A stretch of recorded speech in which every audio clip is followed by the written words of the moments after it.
So over the last few weeks, I've been heavily recruited by real estate teams. Now, I've never joined a real estate team, and in my short real estate career, I have been solo and I've done well.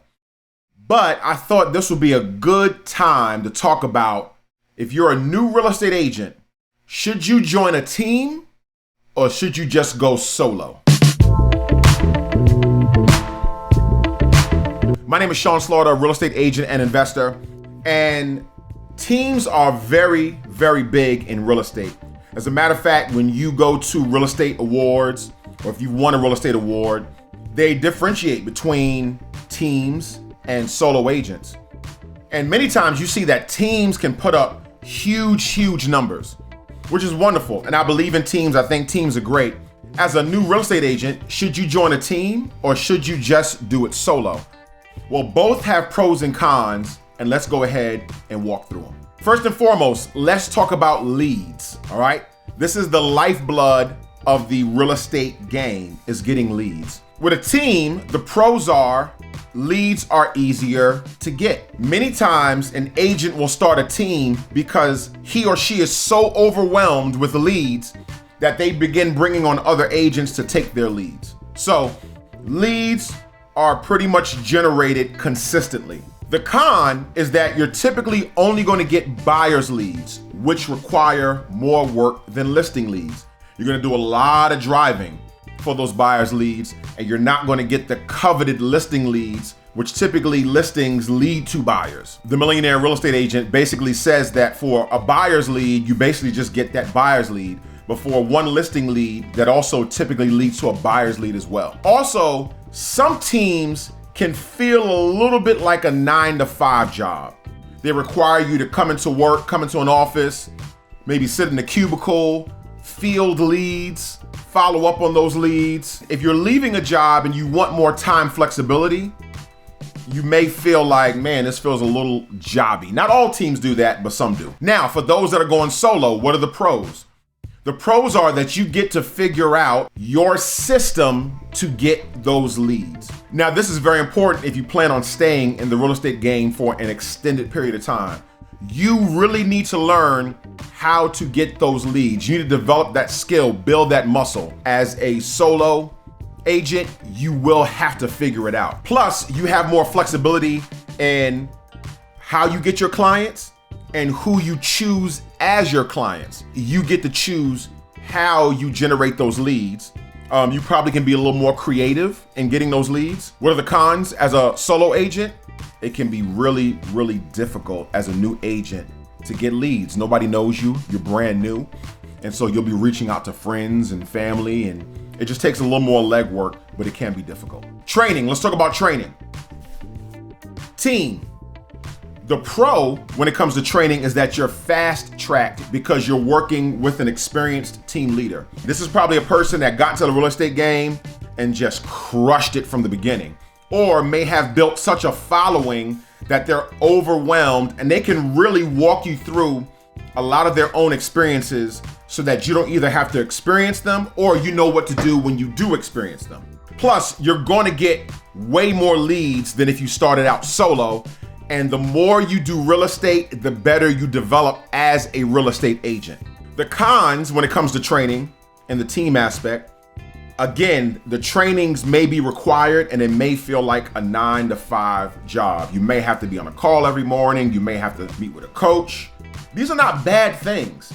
But again, if you left your 9-to-5 job for flexibility, this may feel like, man, I'm having to stick to a certain schedule that somebody else is creating for me. Now, as a solo agent, what's the pros? You get more flexibility to choose the trainings you want to attend and the speakers and coaches that teach in a way that fits your learning style. You need to learn how you learn. I used to be a teacher, and everybody does not learn the same way. You may be sitting in a training with somebody that's doing your team training and you don't like their personality, you don't like their style, you don't like the way that they coach, and it just does not work for you. But as a solo agent, you get to choose, hey, this voice, this personality, this character, the way that he says it just makes sense to me, or the way that she says it. just makes sense to me. The con when it comes to training is that you have to be very self-directed and self-motivated in getting training. Nobody is going to force you. You're going to have to get the training, and you may have to pay for that training. Where at a team, they may already have coaches and consistent training that's happening on a regular basis. Branding and marketing. From a team perspective, here's the pro.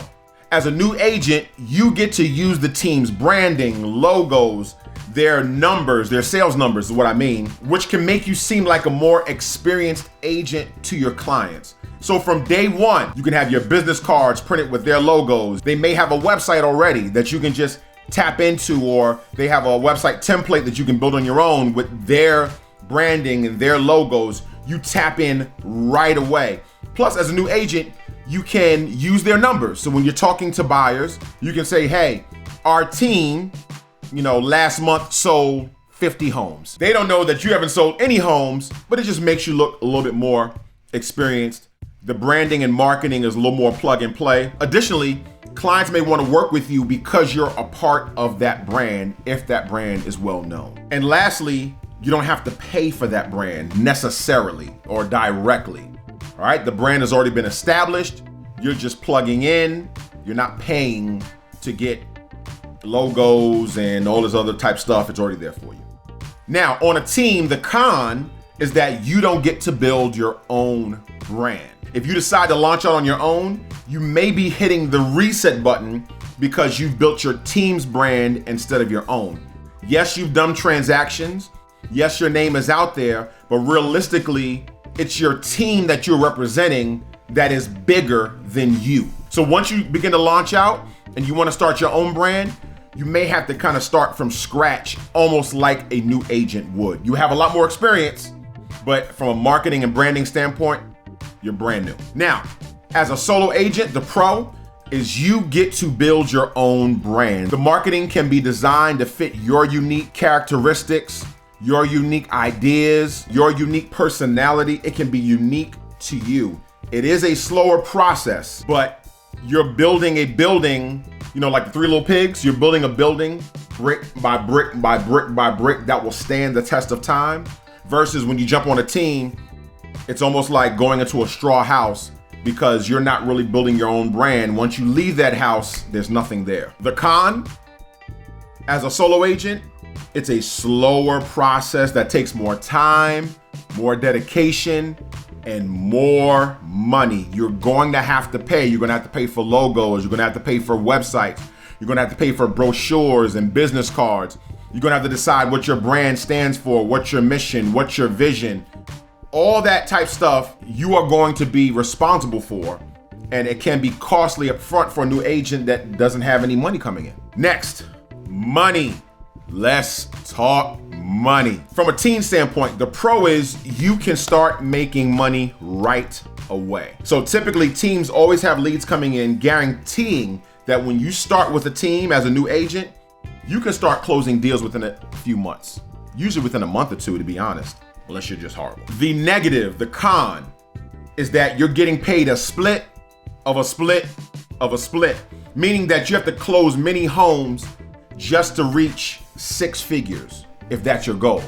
So what do I mean? Let's just say that your team leader is getting 75%, based on their, and it's different for everybody else. I'm with 100% brokerage, so I get 100% of the money that I make. But some brokerages will do splits, 60-40, 70-30, depends on how long you are, all different types of things. But let's just say, for the sake of argument, that your team leader gets 75% of their money, which means the company gets the other 25%. You do a deal, and the deal is a $9,000 commission. So $9,000 times 75%, that's $6,750 that your team leader gets for that deal. Then they're taking that money and they're splitting it with you. And let's just say the split is 50-50. Divide that by 2. So out of that deal, that $9,000 deal, you're gonna get $3,375. That's not bad, but it's a split of a split of a split. As a solo agent, the pro is you can close on less homes and make the same amount of money you would in a team. So let's take that same deal. $9,000. And let's just say you work for the same brokerage, but you're not in the team, times 75%.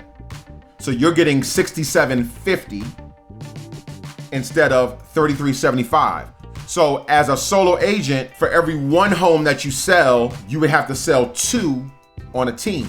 So towards the end of the year, the money that you will make as a solo agent for 20 homes, you would have to sell 40 homes on a team.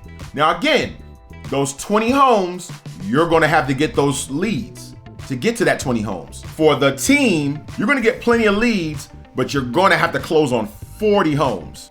So you can kind of see each one has its pros and each one has its cons. Additionally, another pro when it comes to money as a solo agent is that your income potential is limitless. As a solo agent, it takes less homes to make more money. If I want to close on 70 homes, I mean, I can really be making $500,000 or more on 70 homes as a solo agent. To make that same money on a team, I would have to close on double that, which is almost impossible. That's like 140 homes by yourself. There is a cap to your time and your energy. The cons, when it comes to money, is that a solo agent, you must be continually generating leads to make this money, to fulfill this potential. And as you can see, the procuring of leads is really the sticking point between the solo and the team. And the reality is either way, you're going to have to pay money to get those leads, whether it's to a team or whether you market and promote on your own. Lastly, time. And I put time last because I think our focus so much is on money, and money is really important, but time is equally important when it comes to money. Now on a team, the pro, your time can be somewhat structured so you know what to expect day to day. Not every team is like this. Some teams allow you to do your own thing. Some teams have a structure in place where, like I said, you have to go in. And some people like this. They like that, hey, look, I'm not good with structuring myself. I need somebody to structure me, structure my day, coach me up, all that type stuff. So that's the pro. The con, your time can be somewhat structured like working a 9 to 5. If you came to real estate to have time flexibility and you join a team, you may not experience that time flexibility. You may experience some, definitely more than your traditional 9 to 5, but it may not be as much as you want or you thought it would be. As a solo agent, the pro, you have the ultimate flexibility. You control how much or how little you want to work. You can work for 2 weeks straight and build up leads and all this other type stuff. And then for the following 2 weeks, you can decide that you don't want to work. Get up at 10 o'clock. You can do whatever you want to do, all right? But you have the ultimate flexibility. And this is the greatest thing that most people want in the job. The con, as a solo agent, is that you have the ultimate flexibility. And this is where many agents fail. They are not good at scheduling and managing their own time. They get up late, they're watching Netflix, they're doing busy work, they're lollygagging. They're really not dedicated to doing income producing tasks. They don't know how to schedule themselves. And so they're out of real estate because they don't know how to run a business. In a team, the business system is already set up for you. You just plug and play, but you sacrifice some of that time and money. As a solo agent, you create your own systems. And so therefore you're rewarded with more money. So that's pretty much it. Me personally, I've been a solo agent. I enjoy being a solo agent. I have a background in business. And so organizing and structuring and doing all these different types of things really is not hard for me. It's fun for me. The work is hard, getting my own leads and following up with those leads, but I'm building my own brand. I prefer to do that. Plus, I like that I can work less and make the same amount of money. You know, I can sell 20 homes, 25 homes, and make the same money that a person on a team would have to sell 60, 70, 75 homes to do. And so, but that's me, all right? What do you like? What do you want? Do you like working on a team, or do you like being a solo agent? And you tell me some of your pros and cons and put it in the comments below. Motivators, I love you guys. Thank you so much for watching. I hope that helped. Please like, subscribe, and karate chop that bell. This is the House of Motivation, the place where inspiration lives. Peace.